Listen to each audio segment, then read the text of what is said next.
नमस्कार नीमच टुडे में आपका स्वागत है। बड़ी खबर यह है कि कुख्यात तस्कर और समाजसेवी अशोक गंगानगर पर हमले का मास्टरमाइंड रहा बाबू सिंधी की गिरफ्तारी के बाद उसके अवैध ठिकानों पर, उसके अड्डों पर बुलडोजर चल गया है। जी हां, प्रशासन की टीम ने बरखेड़ा फंटा स्थित बाबू सिंधी के ठिकानों पर बुलडोजर चलाया और यही वह ठिकाना है जहां पर ऐसा बताया जाता है कि वो शूटरों को रुकने की जगह दी गई थी और यह अवैध कार्यों का अड्डा बना हुआ था। इस ठिकानों को आज एसडीएम के नेतृत्व में प्रशासन की टीम ने नेस्तनाबूद कर दिया। यह बिना अनुमति के बना हुआ था और यह अवैध कार्यों का अड्डा बना हुआ था। नीमच एसडीएम डॉक्टर ममता खेड़े की टीम आज सुबह बरखेड़ा फंटा पहुंची और बाबू सिंधी की पार्टनरशिप में बने इस अड्डे को नेस्तनाबूद कर दिया।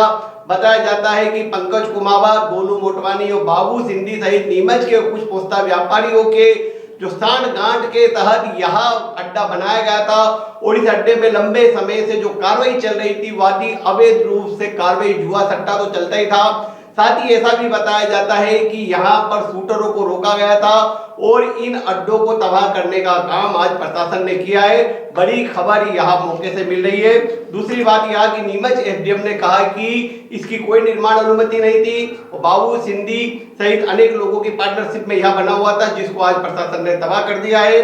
बाबू सिंधी जो कि पोस्ता व्यापारी के साथ कुख्यात तस्कर बन चुका था, पोस्ता दाना के साथ काले दाने का व्यापार करता था और फिर डोडा चूरा की तस्करी में पनप कर वहां नीमच में वर्चस्व की लड़ाई लड़ने के लिए उतर गया और नीमच का डॉन बनने के चक्कर में उसने नीमच के समाजसेवी अशोक गंगानगर पर हमला कराया।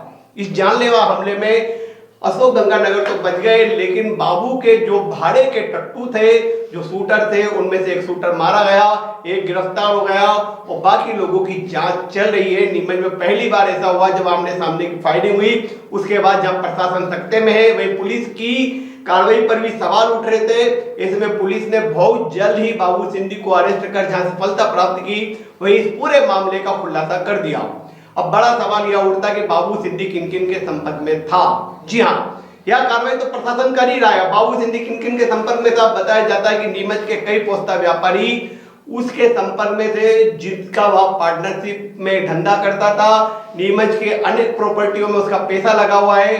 उसका एक साथी सौरभ कोचेटा जो कि फरार चल रहा है, उसकी पार्टनरशिप में इंदिरा नगर में लोवेंसी नाम से कॉलोनी डेवलप की गई है जिसमें भी बाबू सिंधी का पैसा लगा हुआ है और यहाँ सारी कार्रवाई जांच के दायरे में है। इंदिरा नगर में कांग्रेस नेता के संपर्क में आने के बाद वह कॉलोनी में पैसा लगा रहा था, साथ ही उसने कई जगह प्रॉपर्टी खरीद ली थी और अवैध कामों की इस प्रॉपर्टी को लेकर भी सफेमा की कार्रवाई पुलिस प्रशासन कर सकता है और इन प्रॉपर्टियों को भी नेस्तनाबूद किया जा सकता है। बड़ा सवाल यह है कि बाबू सिंधी को पनाह देने वाले कौन कौन लोग थे। बाबू सिंधी को पनाह देने वाले लोगों में राजस्थान के कांग्रेस नेता का भी नाम है जो कि पूर्व में डोडा चूरा का बिजनेस करते थे और बाबू के साथ मिलकर उन्होंने नीमच में प्रॉपर्टी में पैसा लगाया, उन पर भी सवाल उठ रहे हैं। साथ ही बाबू सिंधी की ये जो ठिकाने, इस पर जो कार्रवाई की गई है, आज उससे प्रशासन ने बड़ा संदेश दिया है कि ऐसे लोगों को छोड़ेंगे नहीं जो इस तरह की कार्रवाई करते हैं, उनके ठिकाने को नेस्तनाबूद कर देंगे। और आज प्रशासन की टीम ने बड़ी कार्रवाई करते हुए बाबू सिंधी के अड्डों पर बुलडोजर चला दिया। बाबू सिंधी पर और क्या अपडेट आता है हम आपको बताते रहेंगे, तो देखते रहे नीमच टुडे। ग्राम जो है वो मेन रोड के उससे लगा हुआ है और एक फार्म हाउस बना हुआ था जो बिना अनुमति निर्माण है और आपराधिक गतिविधियों में इसका उपयोग किया जाता था। इस तरह से ये शरणस्थली इसके लिए सरकार। मैडम और भी कुछ कार्रवाई है इसके फार्म हाउस पे इस से संबंधित?